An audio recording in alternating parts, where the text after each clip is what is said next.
नमस्कार। आज हम एक ऐसे विषय पर बात कर रहे हैं जो बेहद गंभीर है और जिसने हम सबको विचलित किया है। कोलकाता के आरजी कर मेडिकल कॉलेज में जो हुआ 9 अगस्त 2024 को एक युवा ट्रेनी डॉक्टर जो 36 घंटे की ड्यूटी पर थीं, उनकी सेमिनार रूम में हत्या और फिर कथित बलात्कार की खबर। मीडिया में जो बातें सामने आई हैं वो वाकई रोंगटे खड़े कर देने वाली हैं।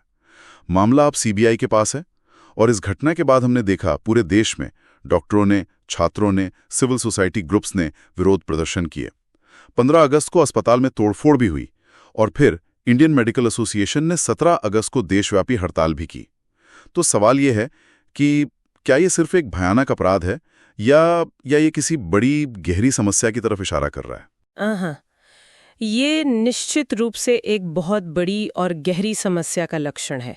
ये घटना दिखाती है कि हमारे हेल्थ इंस्टीट्यूशंस में खासकर महिला डॉक्टरों की सुरक्षा को लेकर कितने गंभीर सिस्टमिक मुद्दे हैं। और शायद इसीलिए सुप्रीम कोर्ट ने भी इसका खुद संज्ञान लिया है। SMW criminal number 2 of 2024 court ने खुद ही इस मामले को उठाया है। और देखिए, ये कोई पहली या अकेली घटना तो है नहीं। मई 2024 में पश्चिम बंगाल और बिहार में हमले हुए डॉक्टरों का, फिर अगस्त में ही हैदराबाद में भी। ये सब दिखाता है कि हमारे जो मेडिकल प्रोफेशनल्स हैं वो कितने असुरक्षित माहौल में काम कर रहे हैं। और जब महिला डॉक्टरों की बात आती है तो खतरा दोहरा हो जाता है। एक तो जेंडर बेस्ड वायलेंस का रिस्क और फिर वर्क प्लेस पर सेक्सुअल वायलेंस का भी। ऊपर से जो समाज की एक पितृसत्तात्मक सोच है और अस्पतालों के अंदर का जो पदानुक्रम है, जो हायरार्की है, वो उनकी स्थिति को और भी ज्यादा वल्नरेबल बना देती है। तो ये सिर्फ डॉक्टरों की सुरक्षा का सवाल नहीं रह जाता, ये तो राष्ट्रीय हित की बात है। हमारे संविधान में जो समानता का मूल्य है उससे जुड़ा है। एक सुरक्षित माहौल देना तो राष्ट्र की जिम्मेदारी है। हाँ, ये बात तो है। लेकिन कई राज्यों में कानून भी बनाया है ना, जैसे महाराष्ट्र, केरल, पश्चिम बंगाल। इनमें तो डॉक्टरों पर हिंसा के खिलाफ कानून है, शायद 3 साल तक की सजा और गैर जमानती अपराध भी है। बिल्कुल, कानून बने हैं, कई राज्यों में है। तो फिर भी ये घटनाएं रुक क्यों नहीं रही? क्या ये कानून काफी नहीं है? हाँ, यही बात सुप्रीम कोर्ट ने भी नोट की है कि कानून अपनी जगह है, लेकिन वो समस्या की जड़ तक नहीं जा पा रहे। और जड़ क्या है? जड़ है वो प्रणालीगत कमियां जिनका हम जिक्र कर रहे थे।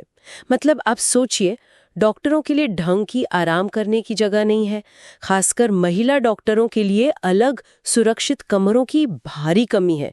फिर वो 36 घंटे की लंबी शिफ्ट्स, वो भी बिना बेसिक सुविधाओं के। 36 घंटे, ये तो अमानवीय लगता है। हाँ, और फिर सुरक्षा का हाल देखिए।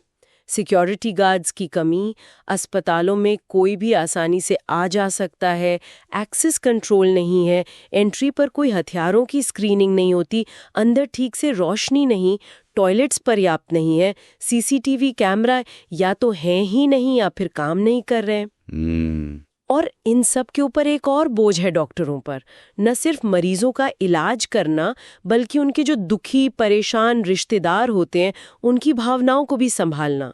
ये सब मिलकर एक बहुत ही खतरनाक माहौल बना देता है। ये तो बहुत सारी समस्याएं एक साथ हैं। तो इन गहरी प्रणालीगत खामियों से निपटने के लिए सुप्रीम कोर्ट ने क्या कदम उठाए? हाँ, तो इसी के लिए सुप्रीम कोर्ट ने एक राष्ट्रीय टास्क फोर्स NTF बनाई है। अच्छा, एक टास्क फोर्स। जी, इसमें देश के बहुत ही अनुभवी और प्रतिष्ठित लोग शामिल हैं, जैसे नौसेना के मेडिकल सर्विसेज के डायरेक्टर जनरल हैं, एम्स दिल्ली और जोधपुर के निदेशक हैं, निमहांस की डायरेक्टर हैं, और साथ ही तालमेल के लिए सरकार के भी शीर्ष अधिकारी हैं, जैसे कैबिनेट सचिव, गृह सचिव, स्वास्थ्य सचिव और नेशनल मेडिकल कमीशन और नेशनल बोर्ड ऑफ एग्जामिनेशन के अध्यक्ष भी इसके पदेन सदस्य होंगे। तो ये टास्क फोर्स करेगी क्या? इसका काम क्या होगा? इसका काम मुख्य रूप से 2 क्षेत्रों पर केंद्रित होगा। पहला है चिकित्सा पेशेवरों के खिलाफ हिंसा, जिसमें लिंग आधारित हिंसा भी शामिल है, उसको रोकना और एक सुरक्षित वर्क प्लेस सुनिश्चित करना।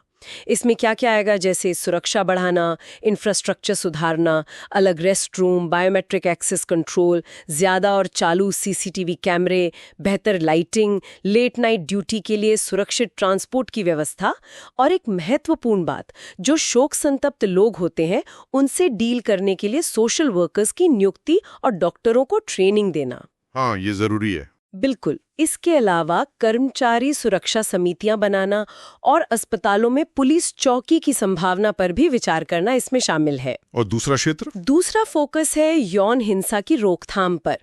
इसमें जो वर्कप्लेस पर यौन उत्पीड़न रोकथाम अधिनियम 2013 है, जिसे पॉश एक्ट कहते हैं, उसका सख्ती से पालन करवाना। हर संस्थान में आंतरिक शिकायत समितियां यानी ICC का गठन हो, वो ठीक से काम करें और एक 24/7 हेल्पलाइन भी हो। इस टास्क फोर्स को 3 हफ्ते में एक अंतरिम रिपोर्ट और 2 महीने में फाइनल रिपोर्ट देनी है। अच्छा, तो टाइमलाइन भी तय है। और कोर्ट ने केंद्र और राज्य सरकारों को भी कुछ करने को कहा है। हाँ बिल्कुल। कोर्ट ने केंद्र और सभी राज्यों और केंद्र शासित प्रदेशों को निर्देश दिया है कि वो 1 महीने के अंदर अपने अपने अस्पतालों से सुरक्षा इंतजामों पर पूरा डेटा जमा करें। मतलब कितने सिक्योरिटी गार्ड हैं, एंट्री पर स्क्रीनिंग होती है या नहीं, रेस्टरूम की क्या हालत है, CCTV कवरेज कितना है, एक्सेस कंट्रोल कैसा है, शोक प्रबंधन की ट्रेनिंग होती है या नहीं, सोशल वर्कर्स हैं या नहीं, पुलिस पोस्ट है, ICC बनी है या नहीं, ये सारी जानकारी मांगी है। और CBI और पश्चिम बंगाल सरकार को भी अपनी जांच की स्टेटस रिपोर्ट 22 अगस्त तक देने को कहा गया था। तो देखिए, ये पूरा मामला असल में यही दिखाता है कि डॉक्टरों और हमारे जो हेल्थ केयर वर्कर्स हैं, उनकी सुरक्षा सिर्फ कुछ कानून बना देने भर से नहीं होगी। इसके लिए अस्पतालों का जो पूरा बुनियादी ढांचा है, उनके सेफ्टी प्रोटोकॉल्स हैं, और सबसे ज़रूरी वहाँ काम करने का जो कल्चर है, उसमें गहरे सिस्टमैटिक बदलाव लाने की तुरंत ज़रूरत है। और ये सिर्फ डॉक्टरों के लिए नहीं, ये हमारे देश की पूरी स्वास्थ्य सेवा प्रणाली की सेहत के लिए, उसके भविष्य के लिए महत्वपूर्ण है। ये वाकई हमें सोचने पर मजबूर करता है कि अगर हमारे जीवन रक्षक, हमारे डॉक्टर, हमारी नर्सें, अगर वो खुद ही सुरक्षित महसूस नहीं करेंगे, तो इसका असर हमारी हेल्थ सर्विसेज की क्वालिटी पर, हमारे भविष्य पर क्या पड़ेगा। इस पर हम सबको गंभीरता से विचार करना होगा।